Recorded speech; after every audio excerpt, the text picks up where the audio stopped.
Hello and welcome to Integrated Awakenings, and it's me, Maria, and today we are talking about Ascension, Black Sheep, and navigating disorientation. Now, I know that for some folks who are fuck order or fuck hierarchy will not like the word ascension, and I know that there's like a long standing debate whether awakening is something that progressively happens or something that just happens in the moment.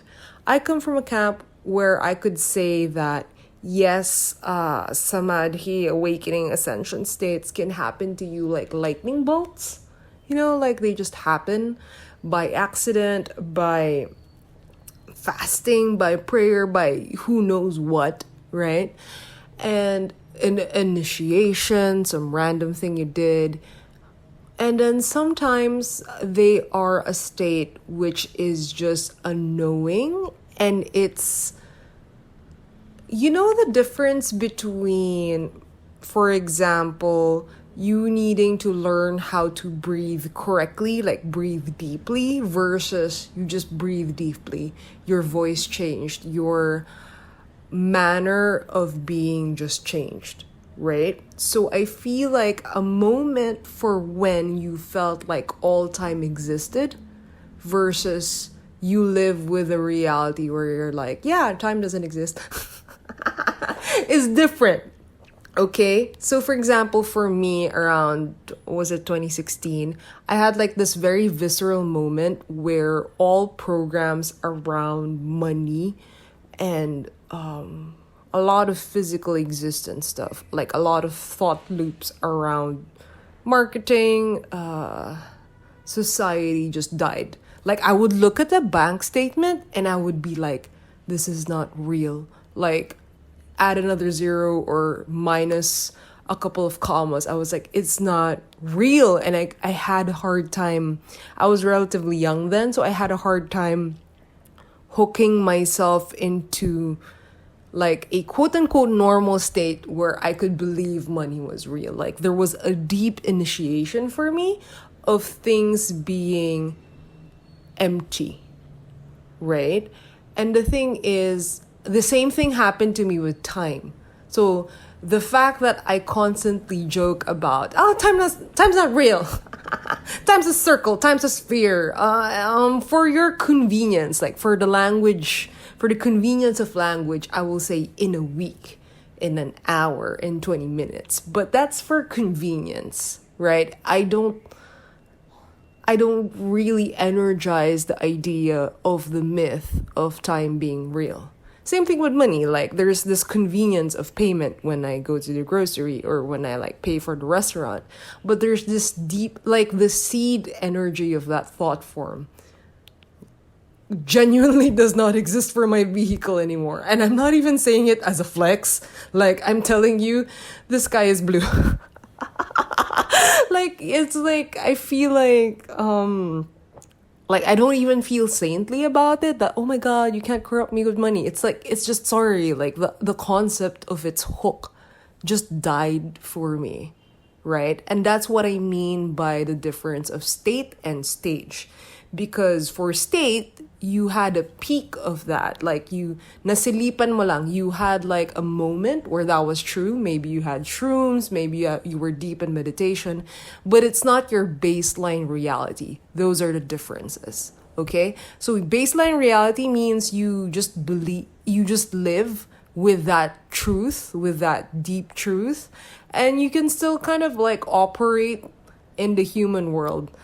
That is my selling point for integrated awakenings. Like you can live with the concept of time not existing, money not existing, the self not existing, existence being empty, and you can still do taxes.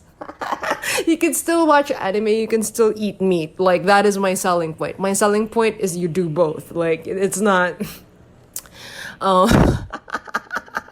my selling point is that those things can coexist together astonishingly. Anyway, my point is that, now, why did I talk about black sheep? Okay, so the thing is, imagine existence being a bell curve. right? Just the bell curves of, say, consciousness.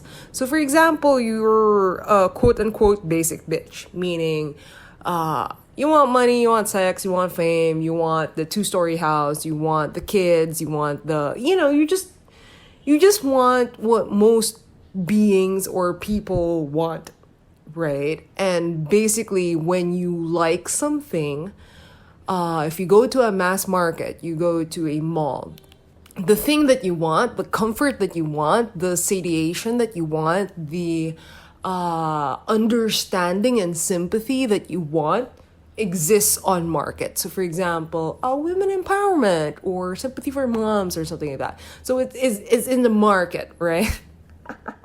you're in some way, it's kind of like being in the middle of a size chart. It's easy to find your size because a lot of factories make that size, so it's very convenient is what I'm saying. Okay, now a lot of people who have ostracized identities can relate with this, but once you upgrade your consciousness and manner of being, a lot of the same way that I went to a mall and it was primordially empty, at least for me, like a capital R real was no longer nested there. A lot of the things just they won't satiate you anymore, or they won't work for you anymore. So for example, an off-the-rack heteronormative, fine, let's say it's not even heteronormative. Let's just say off-the-shelf, like nice rom-com or like nice romantic partner might not satisfy you anymore. Like you want a deeper presence. You want seeking now. Like let's say you're on the bell curve, like you're on a 70. Maybe you want someone who's aligned with your karma now and your dharma. Maybe like you're shifted to the right a little bit to a point that you're kind of having a hard time people understanding you. And that's what I meant by 1, loneliness, and 2, black sheep. Because when you start burning the karma of your family and society, a lot of the ills of society and of like your family, you just can't relate to anymore. So for example, an A-type family would be perfectionist, obsessive, would torture themselves to be someone, and then when they're quote-unquote someone, they feel like they're finally deserving of love, right? So a bunch of 8 types, right? Once you fully burn that karma, for example, you're part of that family and you burn that karma, a lot of the drama, the pain cycles, and even the euphoric cycles of your family members, like you can watch it, you can witness it, but you no longer relate to it. You're no longer, yeah, they scored 7, or they scored -7, right? Like, you know it's a drama. Like, you already know the ruse. So it doesn't hook you anymore. Like, you can still watch it. It's kind of like watching a video game or watching a soccer match. You can cheer, right? But you're no longer like a real player. You're no longer like invested in the game/story anymore. You bought out of it. Like you escaped that little prison complex. You see what I'm saying? So it makes you a little bit of an alien, a little bit of an outsider, a little bit of black sheep. Now, some people achieve certain different gradations and levels of this. And this is why I say that there are levels to this. Because some people burn their money karma, but they don't burn their sex karma. Right? So their relational karma is still fucked. But they're free in a money level. You see what I'm saying? There's like stats to this. So what I'm trying to say is that, for example, you can be sexually liberated, but money-wise, you still think like your parents, right? So, like a lot of Hollywood celebrities would talk about this, of how like they feel poor even though they have a lot of money. So there's that holdover of those past stories. So what I'm trying to say is that a lot of people, what stops them from going, like they keep seeking the primordial truth of everything, is that once they become a little bit of a black sheep, they feel lonely or they feel disoriented. So, for example, if you don't, for example, for me, I don't subscribe to a lot of like money drama. If everybody's circus involves like money's being married to status, like I can't go on a lot of the rides, right? I can watch it, but like it's not doesn't really hit my calorie count. Like I'm not satiated. So a lot of people don't want to pierce to eternal truth because they're still in love with the games. They're still in love with the circus. They can't walk. So that's the thing. Okay. So the prison complex metaphor, there's a whole circus inside. The reason why the Plato's Cave Allegory, the reason why you don't run outside is because there's a bunch of stories on a wall. You're inebriated in love with the circus, right? So when someone's banging by the wall, someone's calling out in the garden to be like, hey, get out of the cave or get out of the prison. This is the way out. If you're too married to the circus act, you won't leave because you like it too much, right? And that's what I mean by when spirit/God asks you to surrender, and it even asks you to surrender your bliss, right? Your attachment. For example, fealty and affinity towards country. Like, could you do it? That's kind of like why in the Bible, God was asking for sacrifices of like your child, right? I know that some people don't get that, but that's kind of like the ask of surrender of like, give me your most precious thing. Could you do it? Because that's the thing. We have precious things in the circus. We have that favorite horse we ride and we aren't willing to sacrifice it. This is also the how you understand the parable of if you see the Buddha on the road, kill it. So basically, there was this seeker who was like super devoted to this aspect of the Buddha, and they couldn't pierce to the ultimate, right? And their teacher was like, oh, okay, the next time you see that vision, you have to kill it, right? Because you're so married to that. It's kind of like there's like 10 steps towards the top floor, and then you got so enamored with ninth floor features that you forgot to go up. So you had to like kill your attachment to the ninth floor to go up. So that's what they meant by kill the Buddha when you see him. Because some people, when a lot of clairvoyant, clairsenses, a lot of these prophetic shit happens, it's kind of like another level of circus, right? It's kind of like, oh my God, I'm a prophet. Or, oh my God, I'm the chosen one. So there's no, what do you say? Yeah, I'm a light worker or something. So there's this attachment, right? And if you can't yield it, you can't even sacrifice that. You can't go to the next thing. You can't pierce all the way up. That's kind of what I'm saying. So, I did say that I want to talk about navigating disorientation, right? So, for example, okay, a lot of the rides don't work for me, and then why am I still here, right? So, for example, me, time does not exist for me, but I still use a calendar. And I actually like doing Pomodoro. So Pomodoro is when you timer a 25-minute thing and then you do a task, and then when it rings, you stop. So how do I live with that paradox? Okay, so here's the thing. Let's say you're an artist, right? When you're learning Composition 101, I will use dance because I dance. For example, they teach you composition, they teach you moves, they teach you how to listen to the music, they give you some shorthand such as creating phrases by the eights, right? So it's like you're learning a new language, you're learning words, you're learning sentences, right?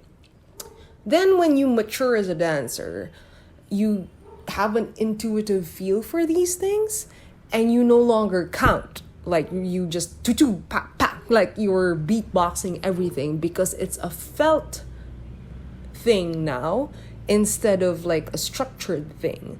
So a lot of advanced dancers, kind of when you advance, for example, towards a certain hobby, a lot of basic stuff don't apply to you anymore. Have you noticed that? Like, some of the most advanced teachers, or for example, dancers, cannot teach a basics class.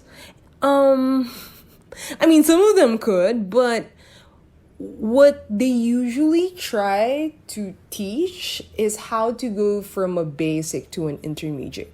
Meaning, instead of counting, they're like, forget counting.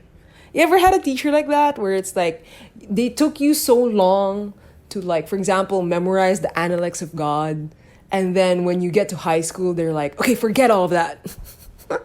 You ever like experience that? So for example, you went through all of this studying so many recipes of French cuisine, and they're like, okay, you're in the kitchen, throw it out the window, right? You've heard of spiritual teachers do this. They're like, okay, you've studied, okay, throw your books in the fountain. This happened to Rumi, right? His first teacher was like, okay, I know that you like a lot of books, throw all of it out, right? So there's that, when you progress to a certain stage, you kind of throw everything out of the window of the previous stage, right? So going back to the dancer metaphor, okay, so they let go of counting, they let go of styles, they let go of characters. So when they say that education is an undoing rather a doing, that's when you kind of imagine like a little mountain. It's like you progress accumulating a bunch of stuff, and then when you get to the other side, you're kind of letting go of everything that you accumulated, right? So imagine that dancer letting go of styles, transcending all styles, and then being like, oh, I'm letting go of music even. You see how like postmodern dancers are like that? They've even let go of music, right? And they've let go of the body, concept of the body, right? They've let go of characters, like, oh, why do I need to make it theater? And then until they keep peeling, right? Until dance becomes life itself. Like everything is a dance, right? Or dance just flows through them, or the creation itself, they get to Buto where they just stand still, right? And that is dancing, right? And then you'll be like, what the fuck is this postmodern avant-garde shit? But in a way, if you really think about it, if you really feel into this like story that I'm pitching to you guys, that's kind of like what happens to a spiritual adept when you develop your spiritual body, right? There are stages where you kind of become avant-garde weirdo.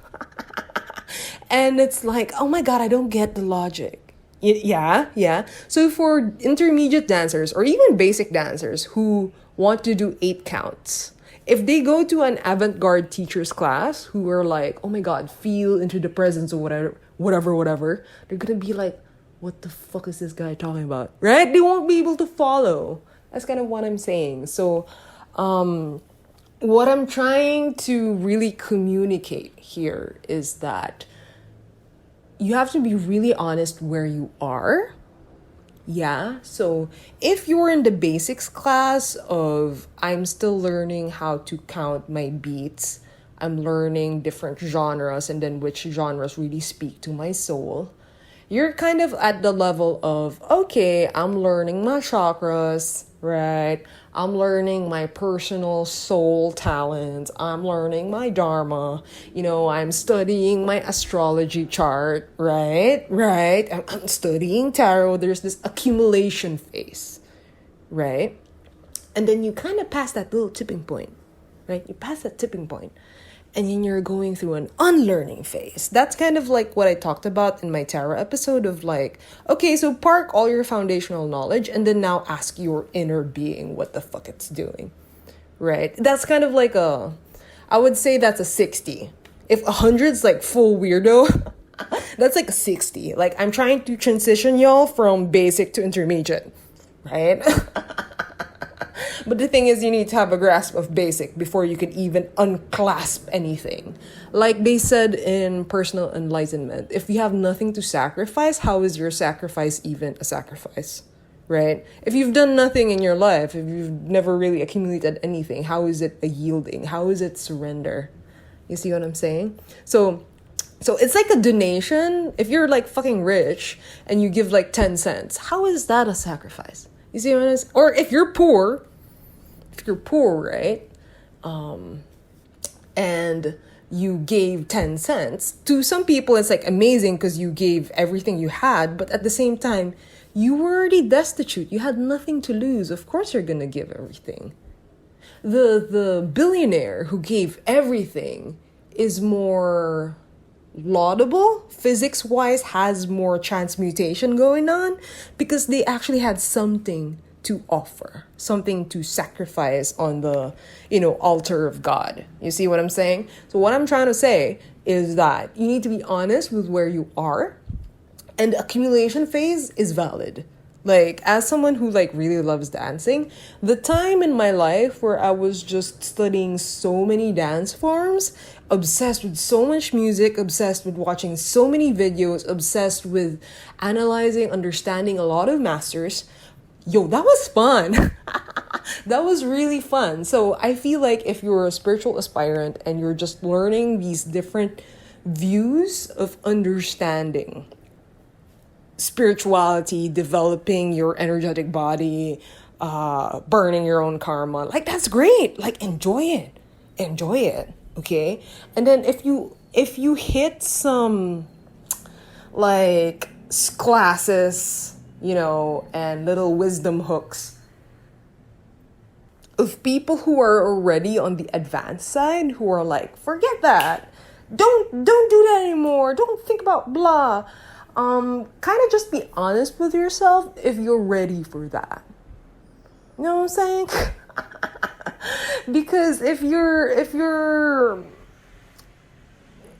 your finances aren't straight and you're trying to destroy your concept of time, I don't think you're gonna, even if you achieve the dissolution of time,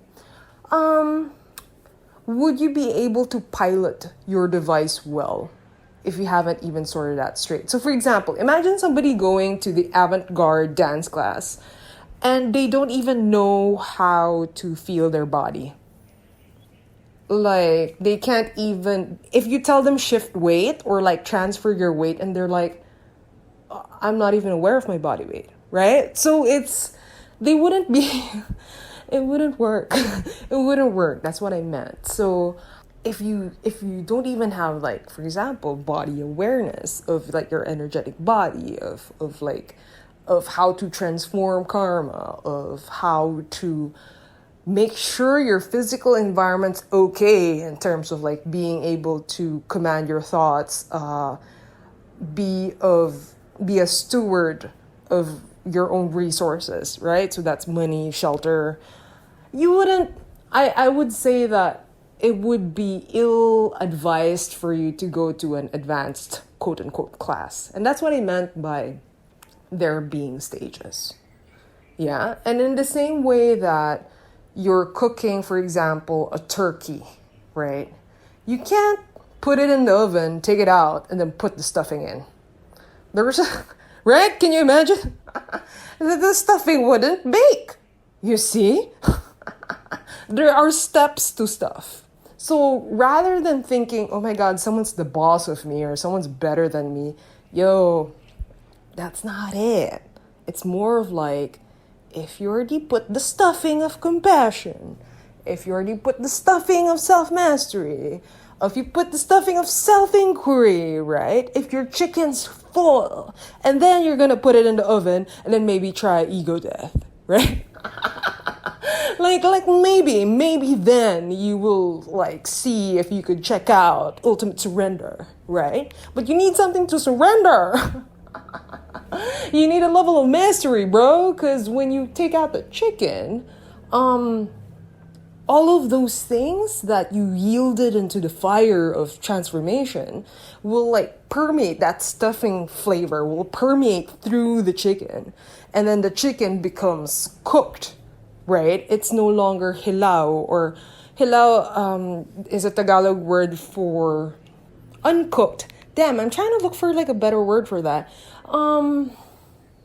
Inedible almost. Like that's kind of what I'm going for. Like it's not, you can't, don't eat that yet. So I guess what I'm trying to say is that even what you surrendered isn't totally lost. But if you're thinking like that, you wouldn't shove the turkey in the oven. You see how I'm like talking in a bunch of metaphors that might not be applicable to people? And thus sometimes it's kind of hard for me to stage these kinds of lectures slash journeys slash communication, because some things are true at the 60-100 level that you shouldn't even try out on a 0 to 50 level. You see what I'm saying? Because it would be like putting the stuffing after you bake the chicken. Yeah? So there's like an order to things. And the thing is, I've kind of just I've kind of just accepted that everybody is gonna be a little bit of a mix and match. Yeah? And then I'm just trusting that people really, really, really, really, really, really, really, really, really become fucking honest with where they are. Okay? Because if you're in the accumulation phase or if you're in the divesting phase, just do whatever the fuck that is, because that's where you are. Right? And there's no shame with being one place or one in the other. I'm just trying to communicate these features of the landscape so that you know what to do. Yeah, because the skills and the notes and the tips that you need to know while you're packing your chicken and the chicken, different, right? After you remove the chicken, you kind of like cover it, right, to seal all the juices. Like that's not something you do to an uncooked chicken, right? This is just totally different worlds. Yeah, and then but people put it in one sphere called spirituality. But there's no acknowledgement of, at some point, the landscape changes. Yeah? And that's kind of like what I'm trying to really give to people in terms of discernment. Because I feel like some folks go hard and read Tao Te Ching or would listen to some talks that are like way too advanced for them, and everything's kind of useless. Like it kind of slides off of their head, and I'm like, yeah, because you picked something that wasn't for you yet. You see what I'm saying? And then you're saying it's invalid. You're calling it bullshit instead of acknowledging that maybe that wasn't for you, right? So what I'm trying to communicate here is a little bit of humility and a little bit of self-awareness of where you are in this fucking process. And the cool thing is that if you have someone who's done all of that, has done escaping the circus, living with people in the circus while you're not in the circus, yeah, that integrating backflip thingy, you can have someone who could have like an objective view and be like, okay, this is what you do, this is what you do. Right? That's the value of having a guru / a mentor / a guide. Okay? And I know that some people have teacher drama authority, so they don't like that. But I'm just saying, it's a map. Okay? Yeah. Now. This is like a big caveat at the end of folks who are kind of scared of big emptiness. Yeah?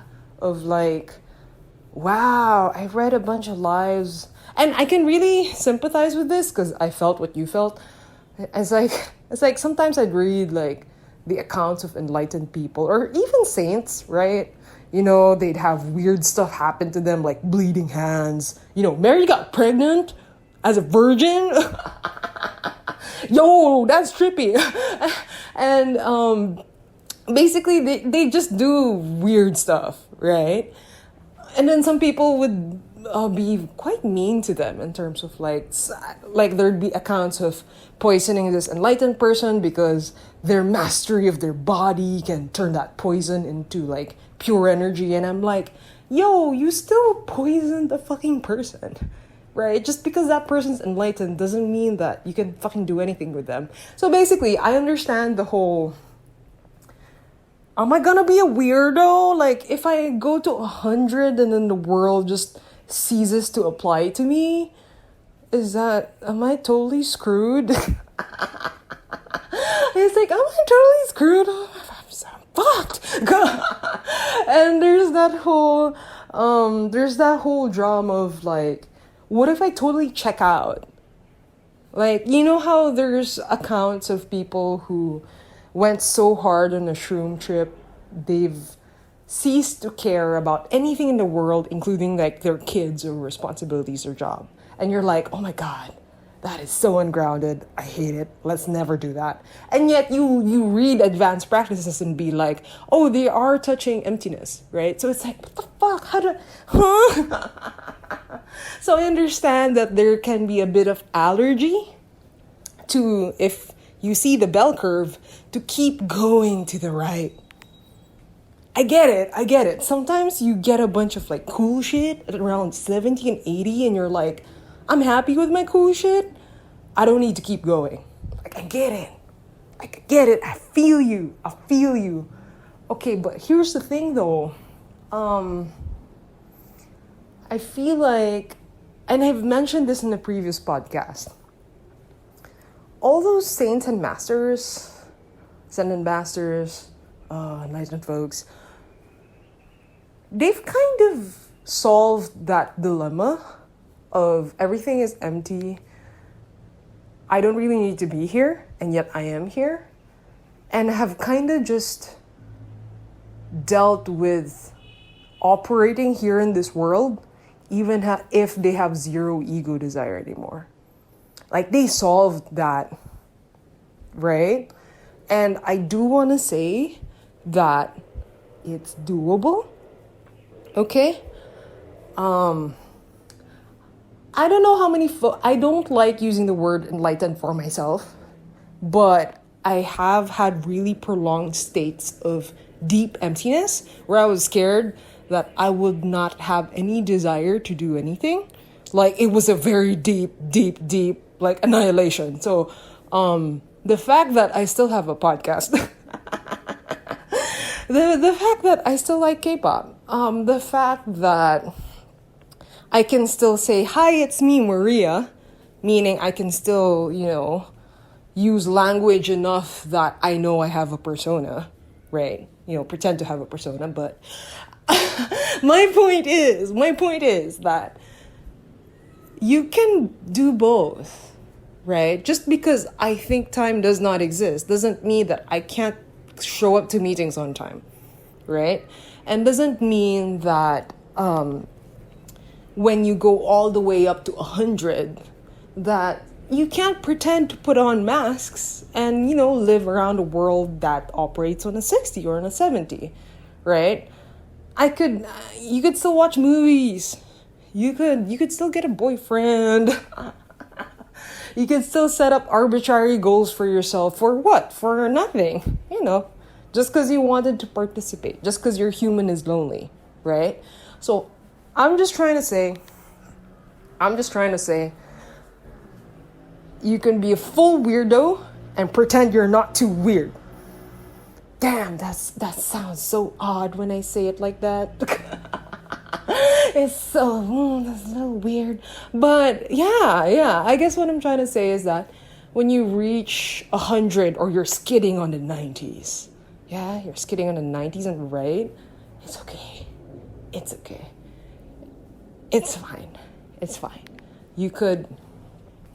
You can still find a way to operate in the world, even without being like a guru, a healer, a priest, or something. Okay? You could have a householder path, you can have an integrated path, you can have an honest path, and you could enjoy your absolute freedom. You know how You know how when somebody tells you to do something, you kind of don't want to do it anymore? So for example, you wanted to bake brownies and then somebody like coerced you into baking brownies or manipulated, and you're like, dang, now I don't want to do it, right? But what if you just bake brownies because you wanted to do it, slash because it was something to do? That's kind of like this. You're no longer compelled to do anything, slash coerced to do anything. And you don't even have like an ego to be like, oh my god, I bake brownies. No, there's just the baking of the brownies. It's chop wood, carry water bullshit from the Zens. And that's kind of what I'm saying. You can still bake brownies. There's just less shit. There's just less noise around the baking of the brownies. There's no you baking brownies too, in a way, right? So, because you are the baking. Okay, I'm gonna stop with that. I'm gonna stop with that because I know that's not gonna land with most folks. But anyway, I'm just seeding that whole idea of you can still participate in quote unquote everyday life. Yeah? And thus the black sheep can wear white sheep clothing. And that's it. That's all I got for this episode. If you have any ascension symptoms, wow, that's such a weird thing to say again. If you have any weird awakening symptoms, like, oh my god, I suddenly don't care about certain kinds of dramas and I'm so disoriented and shit like that. Or if you want to learn basic stuff, right? If you want to learn those body awareness, karma stuff that I was mentioning, do book a session with me. I do pitch myself as kind of like a roadmap guide, like I channel maps to the divine. So I can give you a map of like where you are and then what you could do, what you should prioritize in terms of like where you are. And if you're having some downloads that you cannot handle by yourself, I could also like help you out with that. So anyway, do DM me. Do forward this to anybody who you think would benefit from this. And then, yeah, that's it. Ciao.